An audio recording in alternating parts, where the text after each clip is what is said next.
세계는 바다에 가라앉는다.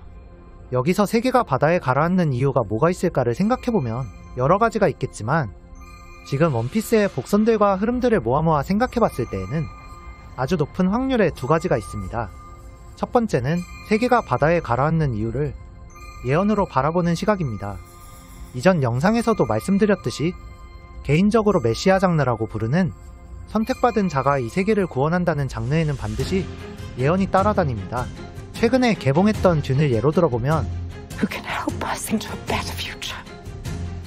We think he's very close now. Some believe he's here. 이런 구원자가 온다는 전설말이죠. 그리고 구원자가 세계를 구원한다는 예언이 있다면 그와 함께 따라오는 부작용도 반드시 있습니다. As the unholy war spreading across the universe like unquenchable fire. A warrior religion that waves the Atreides banner in my father's name. Fanatical legions worshipping at the shrine of my father's skull. A war in my name! 원피스도 마찬가지입니다. 조이보이 혹은 태양신 니카라는 세계를 구원할 자가 나타나 고뇌에서 해방해주고 웃게 만들어준다는 전설이 존재함과 동시에 전 세계가 휘말려들 전쟁이 일어나고 戦国おめえたち世界政府はいつか来るその世界中を巻き込むほどの巨大な戦いを恐れている 바다 밑의 섬이 불바다가 된다는 예언도 함께 존재하죠. 이것처럼 예언이나 전설대로 지금 조이보이 혹은 태양신 니카가 세상에 도래했으니 언제나 인류를 위해 연구하며 과학과 의학과 함께 공백의 100년의 연구도 함께 해온 베가펑크는 전 세계가 휘말려들 전쟁이 일어나는 시기가 다가옴을 알고 있으니 그에 따라 일어날 부작용이 세계가 바다에 가라앉을 것을 경고하는 것이 아닐까 생각합니다.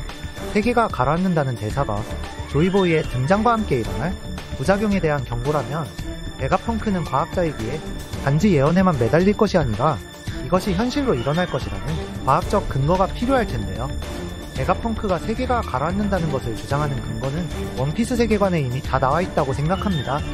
첫 번째로는 자신이 만든 무기의 파괴력이 해수면 상승으로 이어지는 것을 보면서 이런 경고를 세계에 날린 것일 수도 있지만 공백의 100년을 연구한 베가펑크는 먼 옛날에 이미 일어났던 공백의 100년 전쟁을 통하여 이런 재앙을 예측한 것이 아닐까 생각합니다. 원피스 세계관은 이미 해수면 상승이 한 차례 일어난 상태, 즉 세계가 이미 한번 가라앉은 상태라고 추측해볼 수 있는 증거들이 존재하기 때문이죠. 계속 해수면이 높아지고 있는 워터세븐과 그를 대비해 섬 자체를 띄울 생각을 하고 있는 아이스버그, 바다 밑의 유적에서 징베가 발견한 고대의 포네그리프, 해저과목 인텔다운과 한 차례 물에 잠긴 적이 있던 와노쿠니까지 세계가 한번 가라앉지 않았을까로 추측되는 것들이 정말 많죠. 그리고 앞서 베가펑크의 마더플레임의 결과처럼 섬조차도 없애는 파괴력은 해수면 상승을 일으킨다고 봤을 때 과거 세계가 바다에 가라앉은 이유도 섬조차도 없애는 파괴력 때문이었다고 한다면 이것은 공백의 100년에 섬조차도 없애는 파괴력을 가진 고대병기가 사용되었다고 볼 수 있습니다. 그 증거가 바로 바다에 구멍이 뚫린 애니에스 로비가 될 수 있겠고 말이죠. 조이보이가 돌아와 세계가 휘말리는 전쟁이 일어나는 이 시대에 섬조차도 없애는 고대병기가 사용될 것은 너무도 자명하기에 베가펑크는 조이보이가 돌아오는 예언에 대한 부작용으로 세계가 가라앉는 것을 대비하라고 사랑하는 인류에게 전달한 것은 아닐까 생각해보며 두 번째, 해수면 상승의 원인을 임성이 일으킨다고 보는 시각입니다. 저는 임성이 이 세계를 멸할 이유가 크게 없다고 생각했습니다. 세계를 가라앉힐 거였으면 뭐하러 통제를 하고 뭐하러 뒤에 숨어 역사를 지우고 하등 쓸데없는 짓만 골라 했겠어? 라는 생각이었는데요. 딱 하나 때문에 아주 높은 확률로 이무가 할 수도 있겠다 라는 생각을 했습니다. 그 이유는 제가 유튜브를 시작하며 한결같이 말씀드려왔던 하늘섬 에피소드 전체가 원피스의 축소판이다라는 것 때문입니다. 먼저 하늘섬과 원피스 세계관의 비슷한 부분을 빠르게 들려드려 볼게요. 바다의 왕과 신의 대결 구도가 비슷하고 신이라는 존재에 의해 억압받는 시민들이 비슷하고 봄으로서의 신의 천적이자 뒤의 일족으로서의 신의 천적이 비슷하고 사람들이 심게 기도하자 그에 응답하듯 고뇌에서 해방해주고 사람들을 웃게 만들어주는 태양신의 구도가 비슷하고 니카의 실루엣과 하늘섬의 전투 후 축제에서의 루피의 실루엣 겹침까지 모든 게 완벽합니다. 세세하게 들어가면 하늘에서 수없이 떨어지는 섬을 파괴하는 번개와 하늘에서 수없이 떨어지는 섬을 파괴하는 빛까지 똑같고, 하늘섬의 구름바다에 뚫린 거대한 구멍과 청해의 바다에 뚫린 거대한 구멍까지 섬을 파괴하는 방식조차 비슷하죠. 이런 하늘섬과 원피스 세계관의 유사성을 기반으로 이무가 세계를 바다에 가라앉히려 한다면 이유가 뭘까라는 생각을 해보면 에넬이 하늘섬을 없애버리려 했던 이유는 하나였습니다. 土には土の、人には人の、神には神の帰るべき場所があるのだ。そうだ、すべての人間をこの空から引きずり下ろしてやる。 신은 신이 있어야 할 곳에, 인간은 인간이 있어야 할 곳에 있어야 한다는 것. 이것이 이유였죠. 이것이 맞다면 임성혁 씨, 자신들에게 기어오르고 있는 현 세계의 인간들에게 주제를 알게 하기 위해 바다 밑에서 태양을 그리워하며 종족차별의 역사를 온몸으로 받고 있는 어인들이 있는 곳으로 떨어뜨리려는 것이 아닐까 생각을 해봅니다. 세계를 바다에 가라앉힘으로써 말이죠. 이 세계가 가라앉는 것이 예언에 대한 부작용이든 이무에 대한 의지이든 간에 세계 최고 과학자가 세계에 경고한 이상 이 일은 일어나야만 합니다. 알고 보니 잘못 알았다라고 한다면 베가펑크의 인류에 대한 사랑이라는 캐릭터성이 퇴색될 뿐만 아니라 도파민을 갈구하는 독자들의 분노가 치밀기 때문이죠. 그래서 세계가 가라앉는 일은 반드시 일어납니다. 그렇다 하면 전쟁도 반드시 일어난다는 것입니다. 그런데 전쟁도 일어나고 세계까지 가라앉으면 남는 것이 없습니다. 이무가 이긴다면 잿더미의 왕이 될 테고 루피가 이긴다면 잿더미에서 자유로운 것일 텐데 그 어떤 의미도 없을 겁니다. 즉 베가펑크가 세계의 종말을 언급한 이상 이 세계에 희망은 없을 텐데요. 현실 세계라면 희망이 없겠지만 원피스 세계관에는 희망이 있습니다. 세계가 가라앉고 세상에 남는 것이 없는 원피스 세계관에 대한 오다의 대비는 바로 레드라인입니다. 세계가 가라앉으면 레드라인에 올라가서 살면 되겠다는 말 하려고? 이런 간단한 이야기가 아닙니다. 제가 이전 영상에서도 말씀드렸지만 정확하게 말하면 레드라인은 벽이 아닙니다. 섬들의 집합체입니다. 섬들이 모이고 모여서 만들어진 것이죠. 즉 이것은 세계가 가라앉으면서 세계의 모든 섬들이 사라진다 하여도 이 세계의 형태를 유지할 수 있는 방법이 있다는 것입니다. 그것은 바로 다닥다닥 붙어있는 섬의 결속력을 끊어 섬들이 전직으로 흩어지게 하면 해수면 상승으로 이전에 고도가 낮은 섬들은 사라졌을지라도 고도가 높은 레드라인의 섬들이 기존의 섬들의 형태를 하게 되어 세계의 섬들의 위치는 달라졌을지라도 인간들이 섬에 정착할 수 있는 지반이 마련됩니다.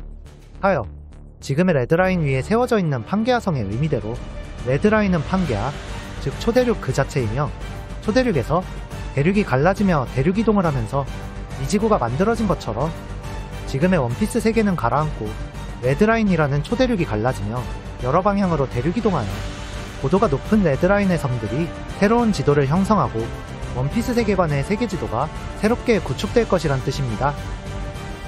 이 뜻은 루피는 레드라인을 부술 필요도 없고 부숴서도 안 된다는 것입니다. 레드라인이라는 초대륙이 갈라지게 만들 결속만 끊으면 된다는 것이죠.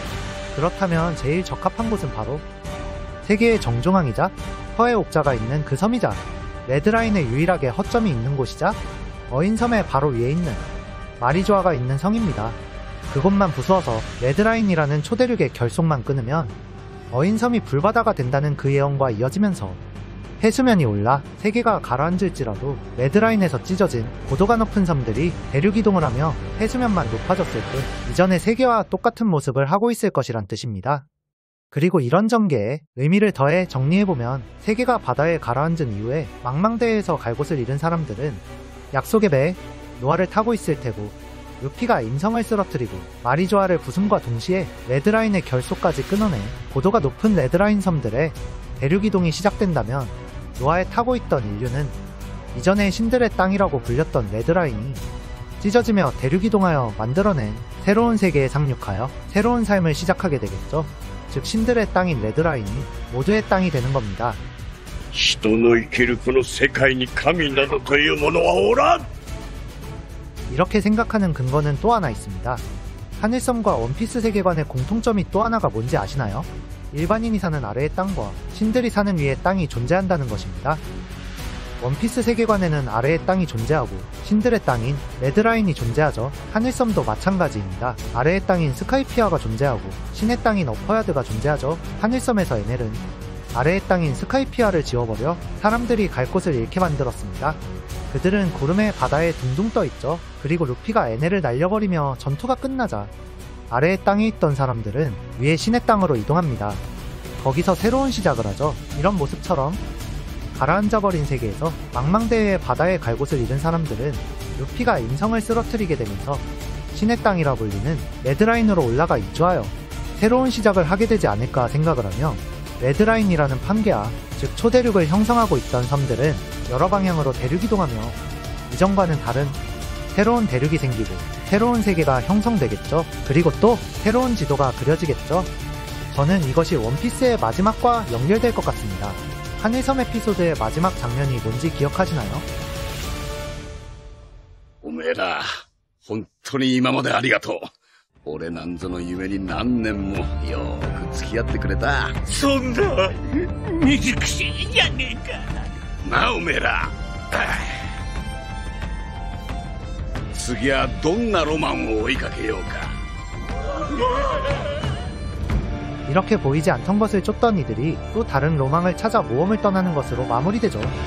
루피도 마지막엔 1999년 원피스 1권 1화에서 해적왕이 되겠다며 조각배를 띄우는 모습 그대로 새로 만들어진 세계를 또 한 번 모험하지 않을까라는 생각을 하고, 그렇게 상디는 오올블루를 모험하고 나미는 다시 한번 세계지도를 그리게 되며 다른 동료들과 함께 끝나지 않을 뒷이야기를 독자들의 상상의 바다에 던지고, 원피스는 그런 모습으로 떠나지 않을까라는 생각을 합니다. 아직은 5년 정도 남은 이야기겠지만 그 5년 동안 여러분과 저의 삶에 웃음이 가득하길, 목표를 이루길, 그리고 늘 새로운 시작이 가득하길 마음으로 빕니다.